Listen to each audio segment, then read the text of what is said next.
Let's take you back to one of our leading stories now, and investigations are underway into this morning's bus crash on the R21, which led to the deaths of 16 people. Dozens of others, including the driver, are being treated at different hospitals in the East Rand.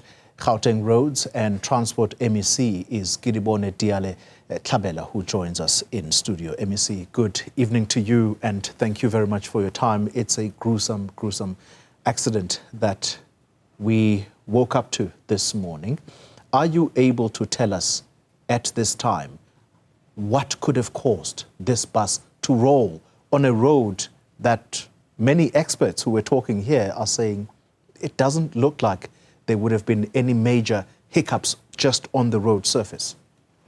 Let us first pass our condolences to the bereaved families and also wish those who are in the hospital speedy recovery. You know, this comes just after we've been congratulated by the minister for assisting in keeping road fatalities during the festive season. And I mean, it's a bit of a shocker that that early in the morning, a driver that I supposedly is experienced crashed, and the way it's explained, it looks like the bus was on a very high speed. I'm not an expert, but I think we'll await investigations on the matter just for us to have answers as a nation. But it's sad for us that kids will not have a father, mothers, some parents will not have children. And it's because of many other factors. And amongst the challenges that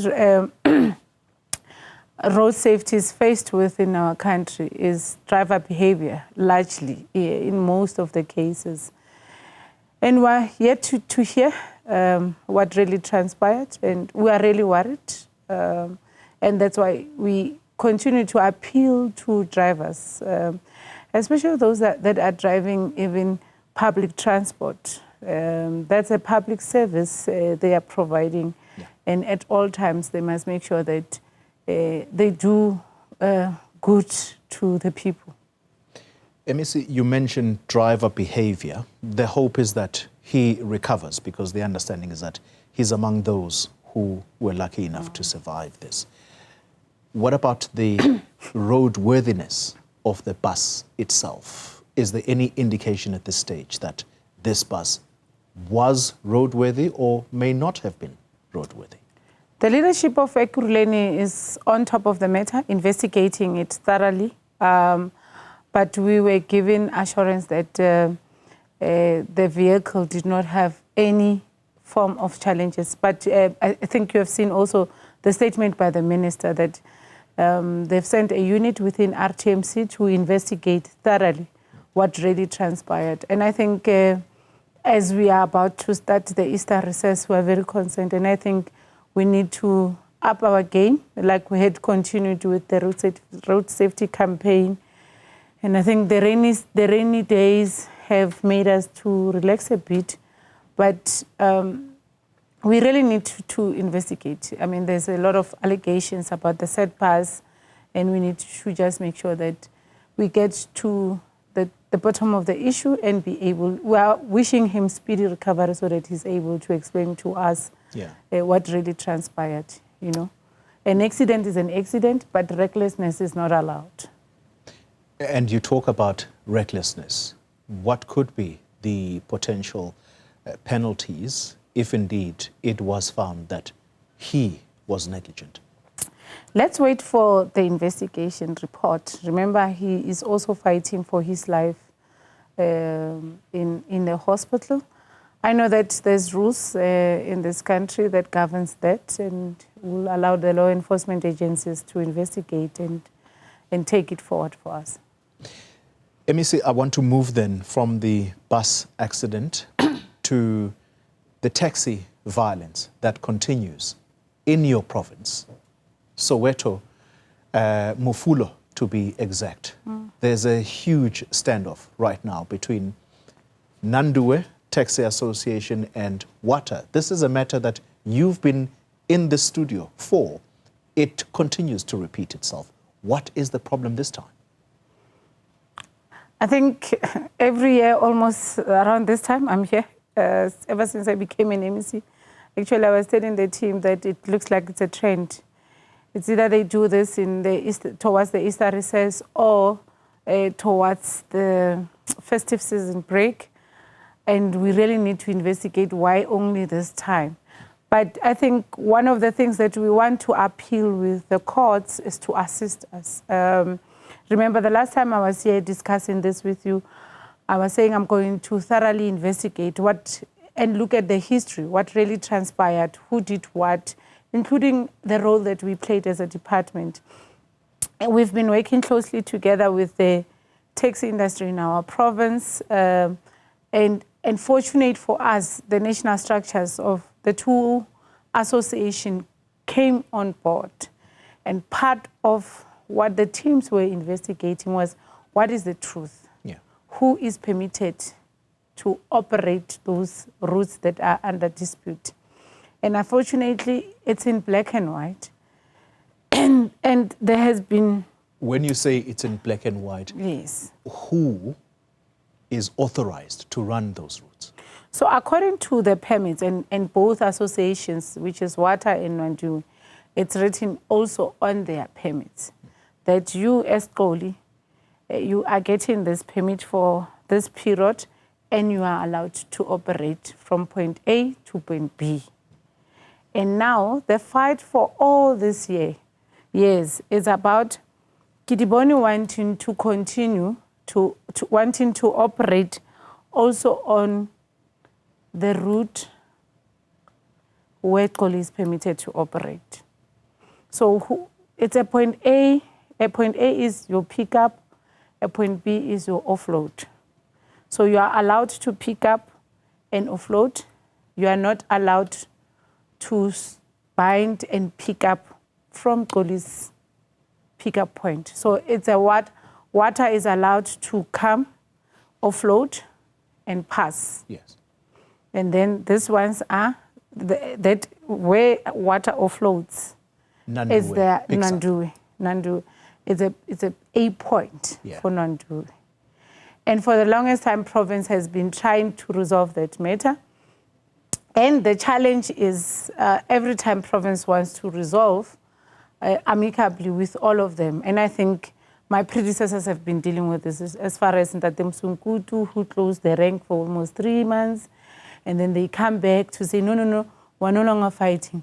And with everyone else, including myself last year, they said, when I closed the ranks and stopped the operation, they said, no, MEC, we are now willing to talk, allow us space to do that. Yeah. And they did that.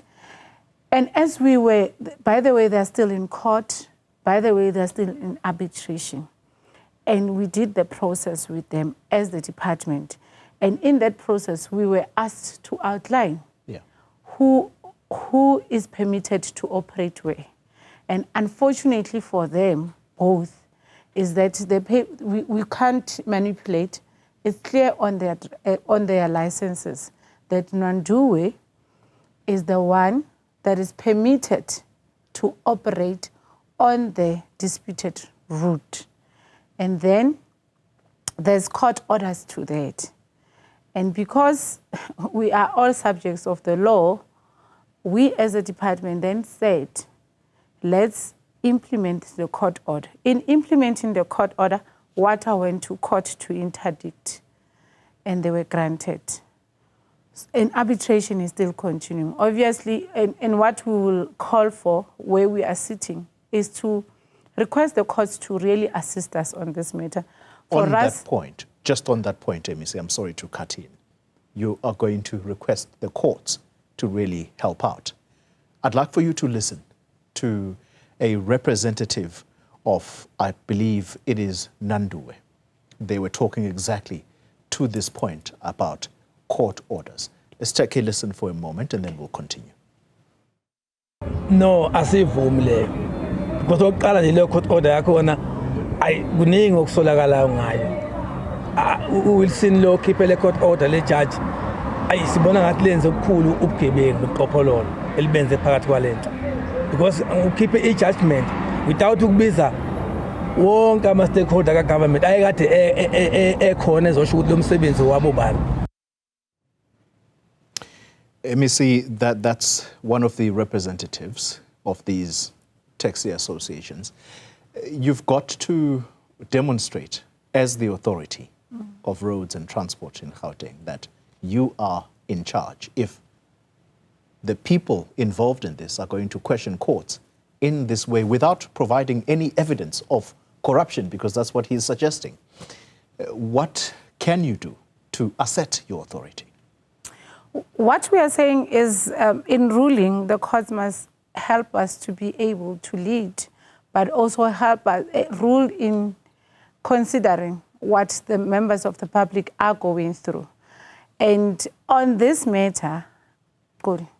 So there's various court orders, and the two association prefers to go. They come to you crying, and when you say, okay, let's investigate, let's sit down, let's talk, let's agree on how are we going to be working together. And by the way, having a permit does not mean they own the roads.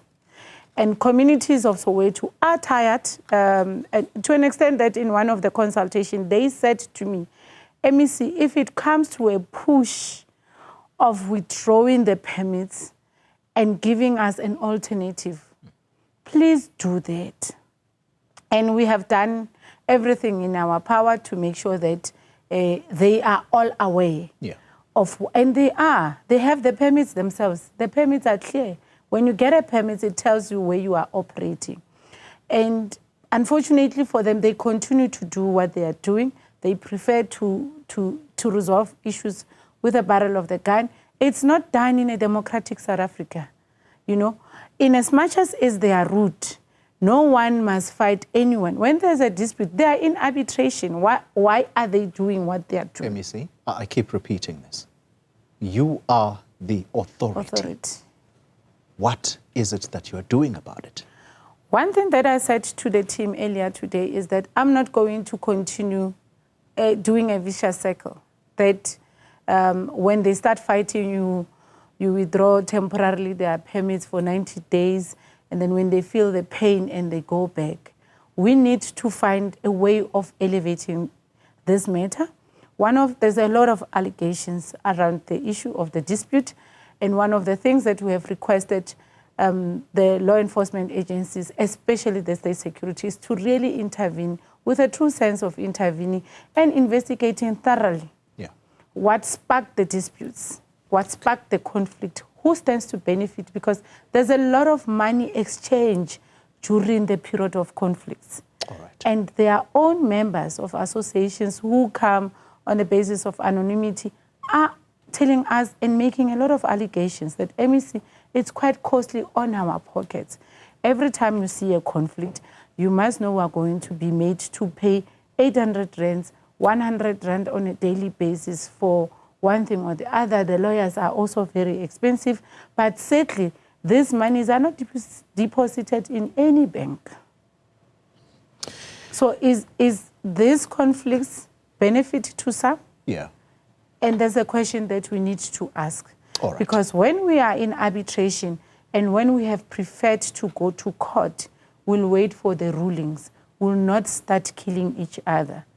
But All then right. when we start killing each other, it means we must get protection of some sort, and then we must pay for this and that is crippling to honest men and women who are doing this operation to give their kids a livelihood. I've got to end the conversation, MEC, but one final question, and briefly, if you can. The Democratic Alliance urging the Gauteng Transport Department, that is you, to address 40,000 driver permit backlog. It's not 40,000. I think they're a bit exaggerating it. You to know that early this year we established what we call a crisis committee on operating licenses. And this was part of the work that we did on the dispute, the current issue that we just talked about. So in our investigations and trying to make sense out of the taxi disputes, we found out that operating licenses are at the center of that. And from time to time, you are told there's a backlog, and we wanted to make sense. What is this backlog? So we categorized the non-minibus taxis and the minibus taxis. So with the taxi industry, it's easy because people belong to associations before they come and apply. And we've been purifying that system, getting to know who is on the backlog. Do we know them as municipalities, because they come to us? But then there must be a municipality that concurs. There must be an association that concurs. Yeah. And to tell you the truth, and that's why the number is a bit exaggerated, an area like Kedibone, we found around 300 and something. In that 300 and something, 276 are not known. So these are faceless people. And in our backlog of those that are issued, because it's not only those that have not been issued, those that are issued do not have owners. So I'm sitting with a huge number of operating licenses not collected. Yeah. And that's when we started being worried that the system might be abused or corrupted like the spaza shops. So let's close and clean and purify and get to know who's in the backlog. And that's why we are engaged in the process here, CVS. We are working with e-hailers. I think it's easier with scholar transport and minibus taxis. E-hailers are still fragmented. They're not as organized as these other two modes of transport, including the bus operators are. But we're working with everyone, and we're working closely with municipalities and law enforcement agencies to purify the system and be able to deal with it. We are now a bit confident that by the 1st of April, we can reopen the system, an automated system that can assist us deal with the challenges that are there. The truth is, the system was corrupted for quite some time, since 2009, and we might be sitting on a ticking time bomb that people who are not deserving are sitting with operating licenses. By the way, let me clarify.